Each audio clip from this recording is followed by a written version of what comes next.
सबको नमस्कार है। कल हमने श्री भागवत गीता का द्वितीय अध्याय शुरू किया था, जिसमें कि युद्ध के बारे में ही चर्चा चल रही है। अर्जुन और श्री कृष्ण महाराज जी के बीच में संवाद चल रहे हैं। श्री कृष्ण महाराज जी अर्जुन को तत्व ज्ञान की बातें समझा रहे हैं और तात्विक तरीके से, आत्मिक तरीके से वो समझाने की कोशिश कर रहे हैं कि युद्ध जरूरी है। परंतु अर्जुन जी वो वैराग्य की बातें करते हैं, शरीर की बातें करते हैं, अनुराग की बात करते हैं। तो ऐसे ही इन दोनों के बीच में अभी भी संवाद चल रहे हैं। तो चलिए हम अब शेष भाग आगे बढ़ते हैं। द्वितीय अध्याय का भाग ख। जय गुरुदेवा, जय गुरुदेवा, जय गुरुदेवा, जय गुरुदेव, जय गुरुदेवा, जय गुरुदेवा, जय गुरुदेवा, जय गुरुदेव, जय गुरुदेवा, जय गुरुदेवा, जय गुरुदेवा, जय गुरुदेव। पाठ शुरू करने से पहले हम सबका धन्यवाद करना चाहते हैं जो इस गीता के पाठ को सुन रहे हैं और अपने कमेंट्स और अपने विशेष देकर हमारा मनोबल बढ़ा रहे हैं। उनका हमारे हृदय से धन्यवाद है। तो चलिए हम पाठ शुरू करते हैं। पहले श्री कृष्ण ने कहा था कि इस आत्मा को तत्वदर्शियों ने देखा है। अब तत्व दर्शन की दुर्लभता पर प्रकाश डालते हैं कि कोई बिरला महापुरुष ही इस आत्मा को आश्चर्य की तरह देखता है, सुनता नहीं, प्रत्यक्ष देखता है। और वैसे ही दूसरा कोई महापुरुष ही आश्चर्य की तरह इसके तत्व को कहता है। जिसने देखा है वही यथार्थ कह सकता है। दूसरा कोई बिरला साधक इसे आश्चर्य की भांति सुनता है। सब सुनते भी नहीं, क्योंकि ये अधिकारी के लिए ही है। हे अर्जुन, कोई तो सुनकर भी इस आत्मा को नहीं जान पाते, क्योंकि साधन पार नहीं लगता। आप लाख ज्ञान की बातें सुने समझे, बाल की खाल निकाल कर समझे, लालायत भी रहे, किंतु मोह बड़ा प्रबल है। थोड़ी देर बाद ही आप अपनी सांसारिक व्यवस्थाओं में लिप्त मिलेंगे। अंत में श्री कृष्ण जी निर्णय देते हैं, देहि नित्यम अवध्यो अयम देहे सर्वस्य भारत तस्मात् सर्वाणि भूतानि न त्वं शोचितुम हर्षि। अर्जुन, ये आत्मा सबके शरीर में सदैव अवध्य है, अकाट्य है, इसलिए संपूर्ण भूत प्राणियों के लिए तू शोक करने योग्य नहीं है। आत्मा ही सनातन है। इस तथ्य का प्रतिपादन करके, इसका प्रभुता सहित वर्णन करके यह प्रश्न यहीं पूरा हो जाता है। अब प्रश्न ये खड़ा होता है, इसकी प्राप्ति कैसे हो? संपूर्ण गीता में इसके लिए दो ही मार्ग हैं। पहला निष्काम कर्म योग और दूसरा ज्ञान योग। दोनों मार्गों में किया जाने वाला कर्म एक ही है।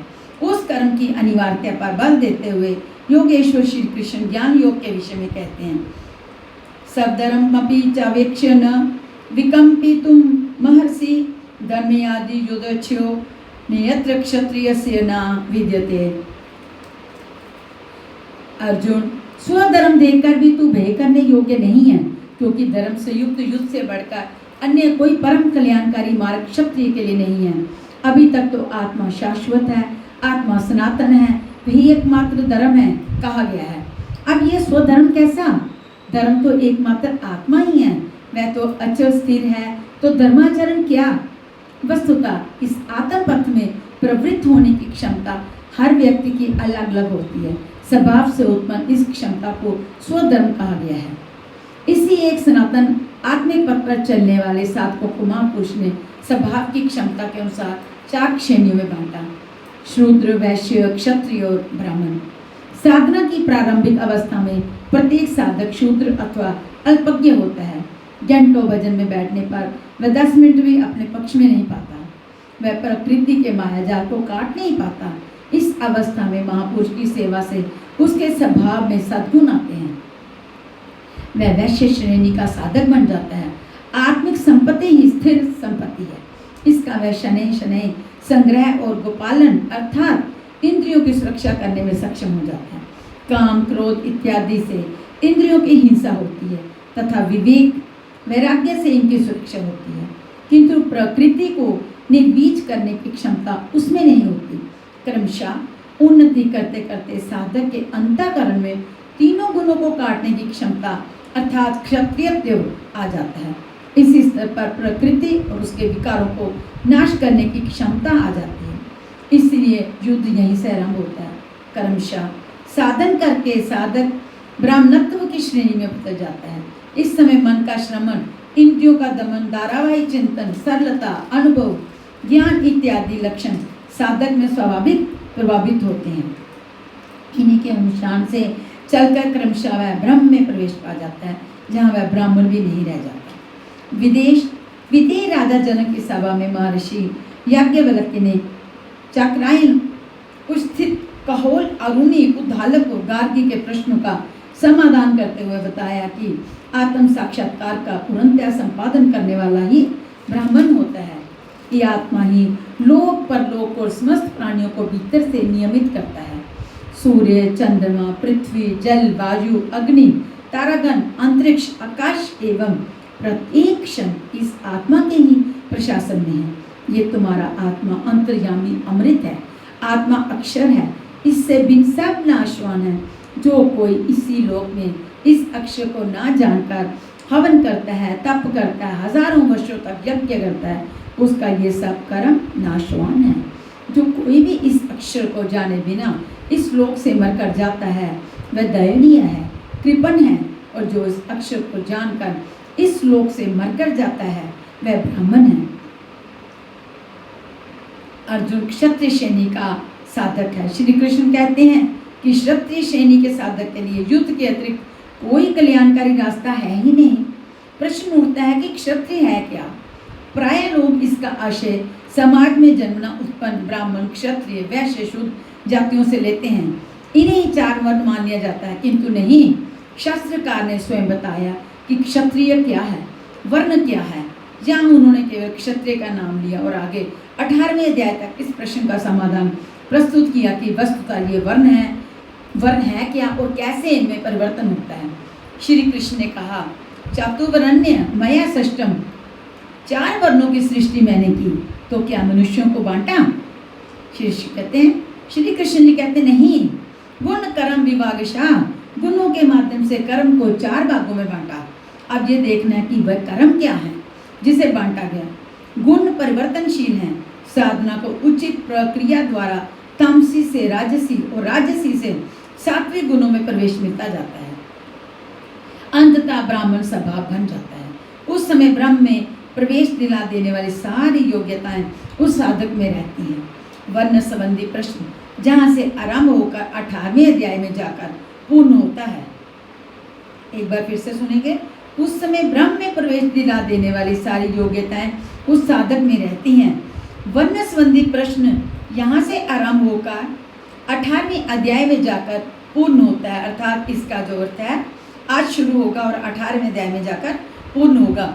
श्री कृष्ण जी की मान्यता है, श्रेयान स्वधर्मो विगुणा पर धर्मात्स्व नुष्ठितात्, स्वभाव से उत्पन्न इस धर्म में प्रवृत्त होने की क्षमता जिस तरफ को हो, भले वह गुण रहित शूद्र श्रेणी का हो, तब भी परम कल्याण करती है, क्योंकि आप क्रमशः वहीं से उत्थान करते हैं, उससे ऊपर वालों की नकल करके साधक नष्ट हो जाता है। अर्जुन क्षत्रिय श्रेणी का साधक था, इसलिए श्री कृष्ण कहते हैं कि हे अर्जुन, अपने स्वभाव से उत्पन्न इस युद्ध में प्रवृत्त होने की अपनी क्षमता को देखकर भी तू व्यय करने योग्य नहीं है।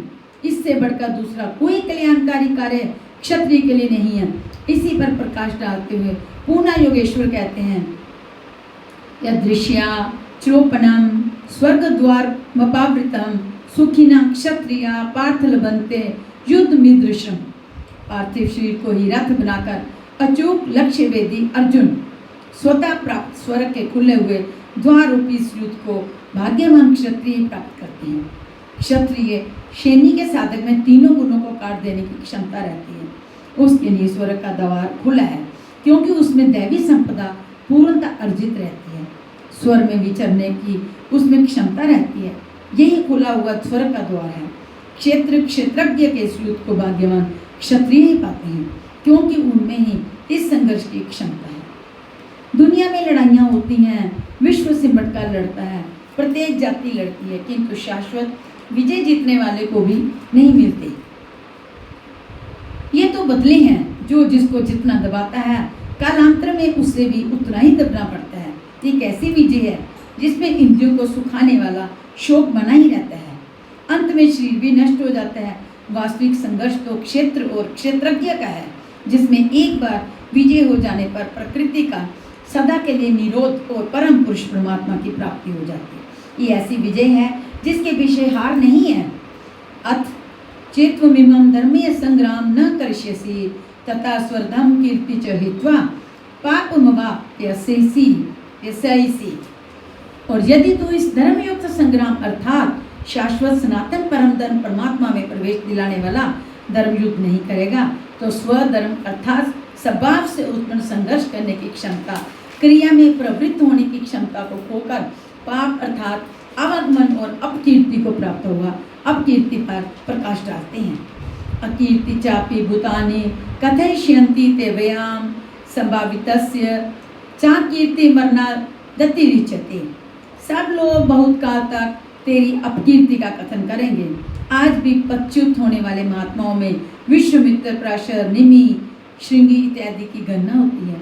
बहुत से साधक अपने धर्म पर विचार करते हैं, सोचते हैं कि लोग हमें क्या कहेंगे।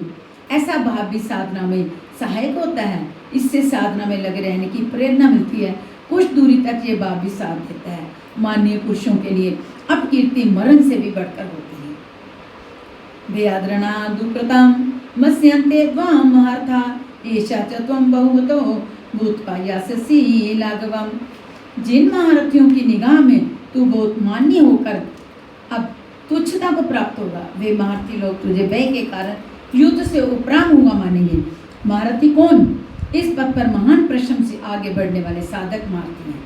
इसी प्रकार इतने ही परिश्रम से अविद्या की ओर खींचने वाले काम, क्रोध, लोभ, मोह आदि भी महारथी हैं, जो तुझे बहुत सम्मान देते थे कि साधक प्रशंसनीय है, तुम उनकी निगाह से गिर जाओगे। इतना ही नहीं बल्कि अवाच्यवादाश्रम बहुनदवंतीष्यन्ति त्वाहिता निंदत सुतो सामर्थ्य ततो दुक्तरम नो किम।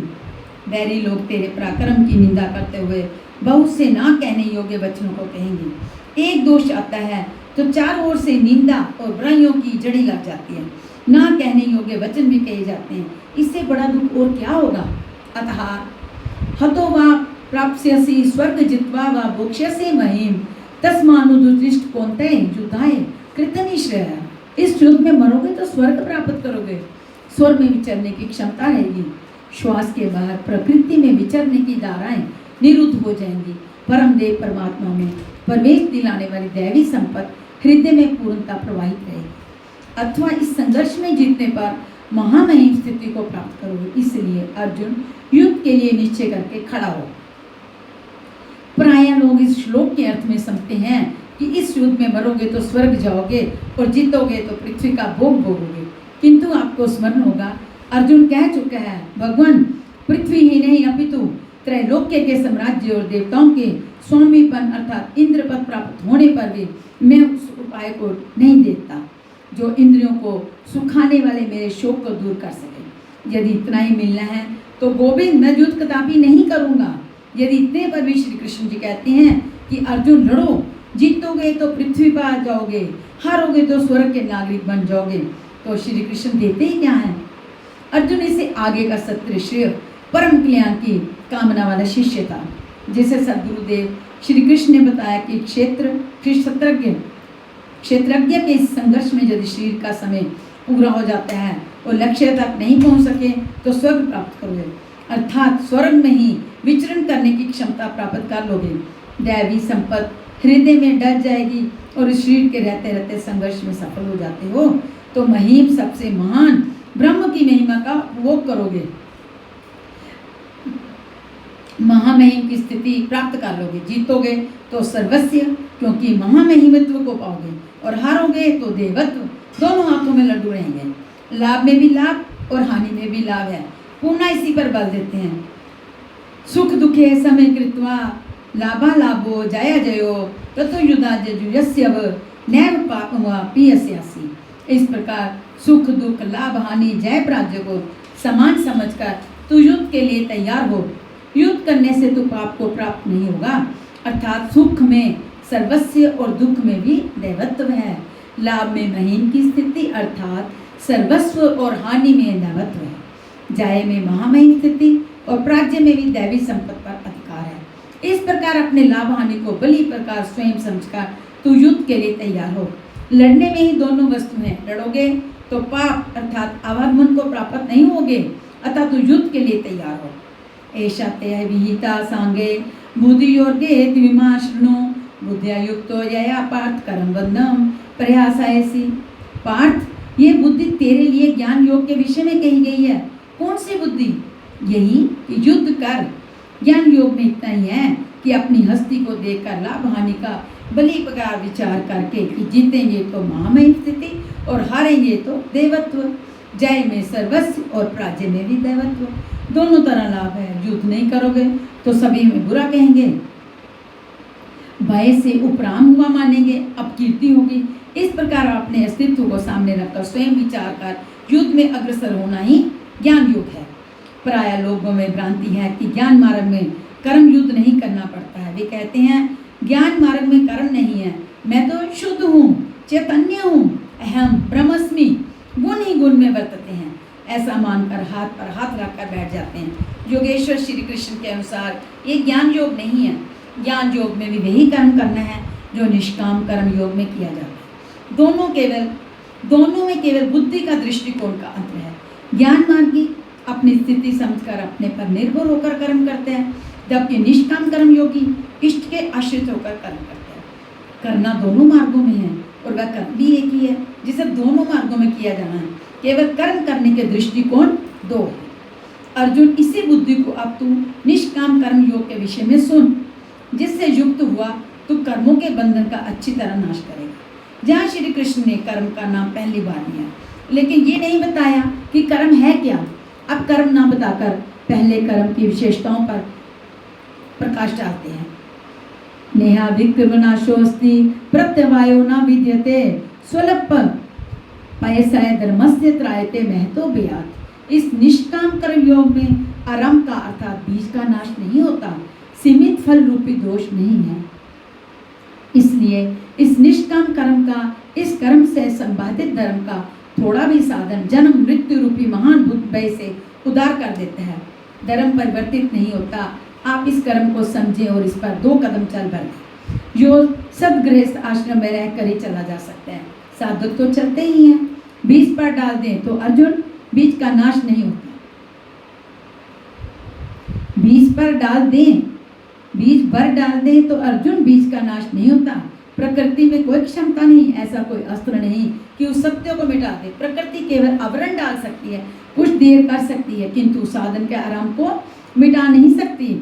आगे श्री कृष्ण ने बताया कि सभी पापियों से भी बड़ा पापी ही क्यों न हो, ज्ञान रूपी नौका द्वारा निस्संदेह पार हो जाएगा।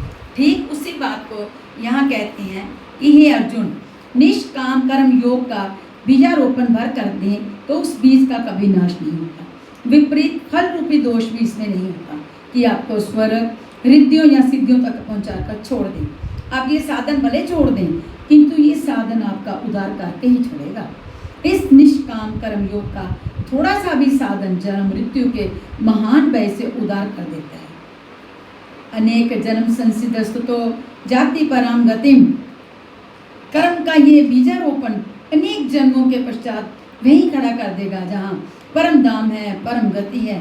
इसी क्रम में आगे कहते हैं वैसायिक मका मुद्दि रे केह कुरुनंदन बहुशाखा हान्ताक्ष्य वृद्धियो व्यवसायी नाम। अर्जुन, इस निष्काम कर्म योग में क्रियात्मिका बुद्धि एक ही है, क्रिया एक है और परिणाम भी एक ही है। आत्मिक संपत्ति ही स्थिर संपत्ति है। इस संपत्ति को प्रकृति के द्वंद्व से शनै शनै अर्जित करना व्यवसाय है। ये व्यवसाय अथवा निश्चयात्मक क्रिया भी एक ही है। तब तो जो लोग बहुत सी क्रियाएं बताते हैं, क्या वे भजन नहीं करते? श्री कृष्ण कहते हैं हाँ, वे भजन नहीं करते। उन पुरुषों की बुद्धि अनंता शाखाओं वाली होती है, इसलिए अनंत क्रियाओं का विस्तार कर लेते हैं। यामिमाम पुष्पिता वाचम प्रवदंती विपिक्षिता वेद बाद्रता पार्थ नान्य दस्ति वादिना कामात्माना स्वर्ग परा जन्म कर्म फल प्रदाम क्रिया विशेष बहुबलाम भोगेश्वर गति प्रीति। पार्थ वेकात्मान कामनाओं से युक्त वेद बाध्यता वेद के आज्ञाओं में अनुरूप स्वर्ग परा स्वर्ग को ही परम लक्ष्य मानते हैं कि इससे आगे कुछ है ही नहीं। ऐसा कहने वाले अविवेक जिन जन्म मृत्यु रूपी फल देने वाली और भोग और ऐश्वर्य की प्राप्ति के लिए बहुत सी क्रियाओं का विस्तार कर लेते हैं और दिखावटी शोभा युक्त वाणी में व्यक्त भी करते हैं। अर्थात अविवेकियों की बुद्धि अनंत वेदों वाली होती है, वे फल वाले वाक्य में ही अनुरूप रहते हैं, वेद के वाक्यों को ही प्रमाण मानते हैं, स्वर्ग को ही श्रेष्ठ मानते हैं। उनकी बुद्धि बहुत सी वेदों वाली है, इसलिए अनंता क्रियाओं की रचना कर लेते हैं। फिर नाम तो परम तत्व परमात्मा का ही लेते हैं, किंतु उसकी ओट में अनंत क्रियाओं का विस्तार कर लेते हैं। तो क्या अनंत क्रियाएं कर्म नहीं है? श्री कृष्ण जी कहते हैं नहीं, अनंत क्रियाएं कर्म नहीं है। तो वह एक निश्चित क्रिया है क्या? श्री कृष्ण अभी ये नहीं बताते, अभी तो केवल इतना कहते हैं कि अविवेकियों की बुद्धि अनंत शाखाओं वाली होती है, इसलिए वे अनंत क्रियाओं का विस्तार कर लेते हैं। वे केवल विस्तार ही नहीं करते, अपितु अलंकारिक शैली में उसे व्यक्त भी करते हैं। उसका प्रभाव क्या होता है? भोगेश्वर प्रसुकाना तयापहत चेतसाम व्यवसायातिमाका बुद्धि समातोना विधीयते। उनकी वाणी की शाप जिन जिन के चित्त पर पड़ जाती है अर्जुन, उनकी भी बुद्धि नष्ट हो जाती है, ना कि वे कुछ पाते हैं। उस वाणी द्वारा हरे हुए चित्त वालों के भोग ऐश्वर्य में आसक्ति वाले पुरुषों के अंतःकरण में क्रियात्मका बुद्धि नहीं रह पाती। इष्ट में समाधिस्थ करने वाला निश्चयात्मक क्रियाओं में नहीं होती। ऐसे अविवेकियों की वाणी सुनता कौन है?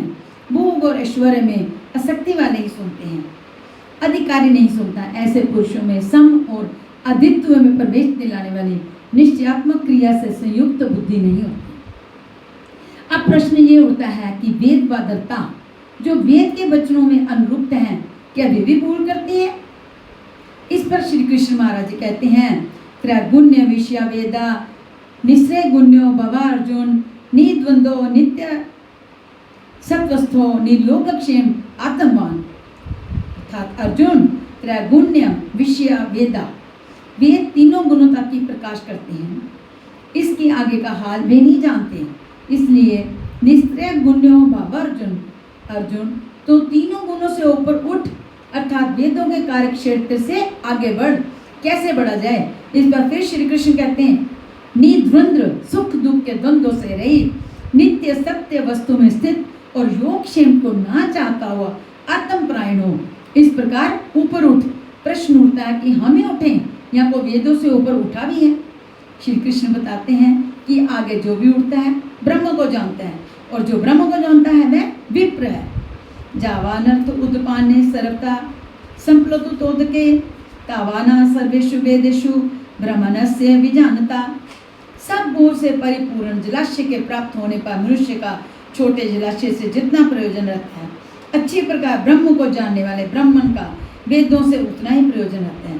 तात्पर्य ये है कि जो वेदों से ऊपर उठता है वह ब्रह्म को जानता है, वही ब्राह्मण है। अर्थात तू वेदों से ऊपर उठ, ब्राह्मण बन। अर्जुन क्षत्रिय था, श्री कृष्ण कहते हैं कि ब्राह्मण बन। ब्राह्मण क्षत्रिय इत्यादि वर्ण स्वभाव की क्षमताओं के नाम है। ये कर्म प्रदान है, ना कि जन्म से निर्धारित होने वाली कोई रूढ़ी। जिसे गंगा की धारा प्राप्त है उसे शुद्ध जलाशय से क्या प्रयोजन? कोई उसमें शौच लेता है तो कोई पशुओं को नहला देता है, इसके आगे कोई उपयोग नहीं है। इसी प्रकार ब्रह्मों को साक्षात जानने वाले उस विप्र महापुरुष का, उस ब्राह्मण का वेदों से उतना ही प्रयोजन रह जाता है। प्रयोजन रहता अवश्य है, वेद रहते हैं क्योंकि पीछे वालों के लिए उनका उपयोग है। वहीं से चर्चा आरंभ होगी। इसके उपरांत योगेश्वर श्री कृष्ण कर्म करते समय बरते जाने वाली सावधानियों का प्रतिपादन करते हैं। कर्मण्य वेदिकारस्ते मां फलेश कदाचन मां कर्म फल हेतु गुरमा ते संगो अस्तत्व कर्माणि। कर्म करने में ही तेरा अधिकार है, फल में कभी नहीं। ऐसा समझ कि फल है ही नहीं, फल की वासना वाला भी मत हो और कर्म करने में तेरी अश्रद्धा भी ना हो। जब तक योगेश्वर श्री कृष्ण ने 39वें श्लोक में पहली बार कर्म का नाम लिया, किंतु ये नहीं बताया कि वह कर्म है क्या और उसे करें कैसे। उस कर्म की विशेषताओं पर प्रकाश डाला कि अर्जुन, इस कर्म द्वारा तू कर्मों के बंधन से अच्छी प्रकार छूट जाएगा। अर्जुन, इसमें आरंभ का अर्थात बीज का नाश नहीं है। आरंभ कर दे तो प्रकृति के पास कोई उपाय नहीं कि उसे नष्ट कर दे। अर्जुन, इसमें सीमित फल रूपी दोष भी नहीं है कि स्वर्ग या रिद्धि सिद्धियों में फंसाकर खड़ा कर दे। अर्जुन, इस कर्म को कार्य रूप देना ही धर्म है। इस धर्म का थोड़ा भी साधन जन्म मरण के बेस से उद्धार कराने वाला होता है। सोचने वाली बात यह है कि अभी तक कृष्ण जी ने ये नहीं बताया कि वह कर्म है क्या, किया कैसे जाए। इसी अध्याय के 41वें श्लोक में उन्होंने बताया।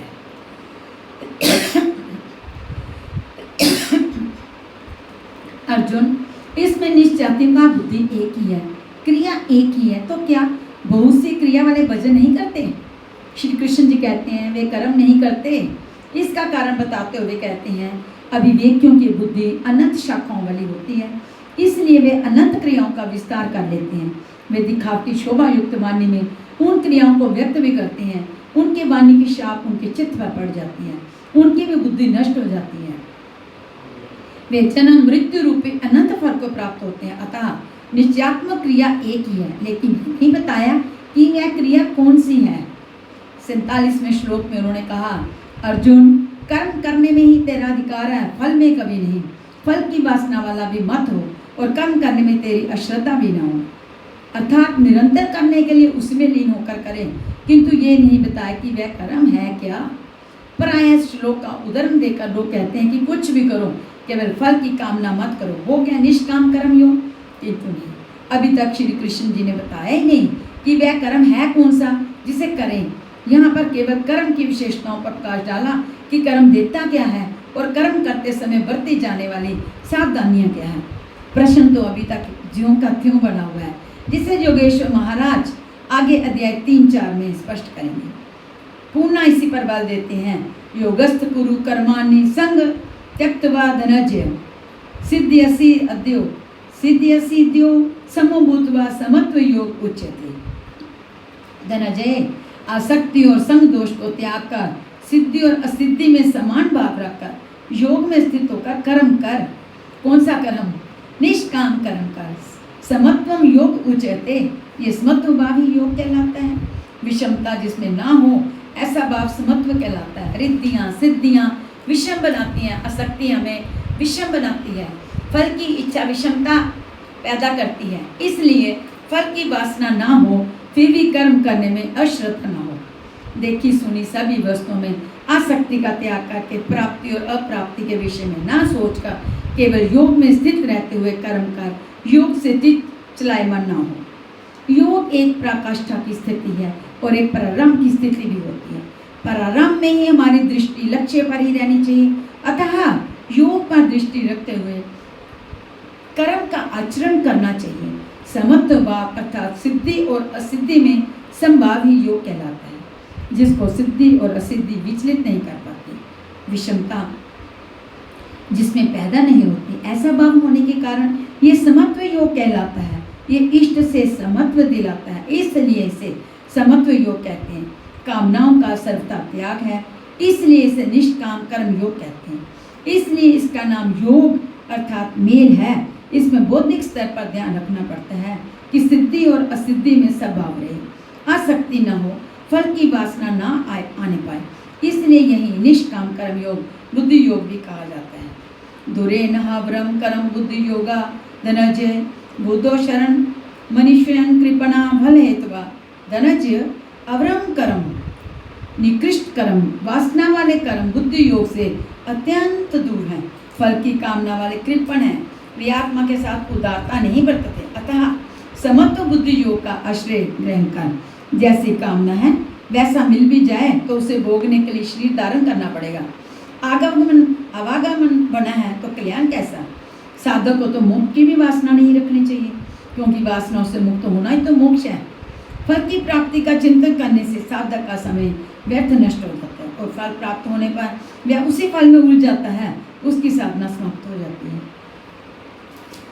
आगे वह भजन क्यों करे, वहां से वह भटक जाता है। इसलिए समत्व बुद्धि से योग का आचरण करें। ज्ञान मार्ग को भी श्री कृष्ण ने बुद्धि योग कहा था कि अर्जुन, ये बुद्धि तेरे लिए ज्ञान योग के विषय में कही गई। और कहाँ यहाँ निष्काम कर्म योग को भी बुद्धि योग कहा गया। वस्तुतः दोनों में बुद्धि का दृष्टिकोण का यंत्र है। उसमें लाभ हानि का रिकॉर्ड रखकर उसे जांच कर चलना पड़ता है। उसमें बौद्धिक स्तर पर समत्व बनाए रखना पड़ता है। इसलिए इसे समत्व बुद्धि योग भी कहा जाता है। इसलिए धनंजय तू समत्व बुद्धि योग का आश्रय ग्रहण कर, क्योंकि फल की वासना वाले अत्यंत कृपण हैं। तो चलिए हम अब विराम देते हैं। बाकी का शेष भाग जो है द्वितीय अध्याय का हम कल पढ़ेंगे।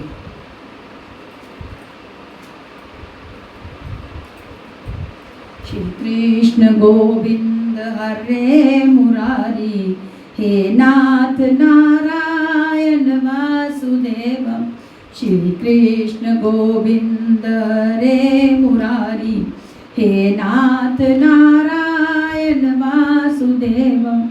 श्री कृष्ण गोविंद हरे मुरारी, हे नाथ नारायण वासुदेव। श्री कृष्ण गोविंद हरे मुरारी, हे नाथ नारायण वासुदेव।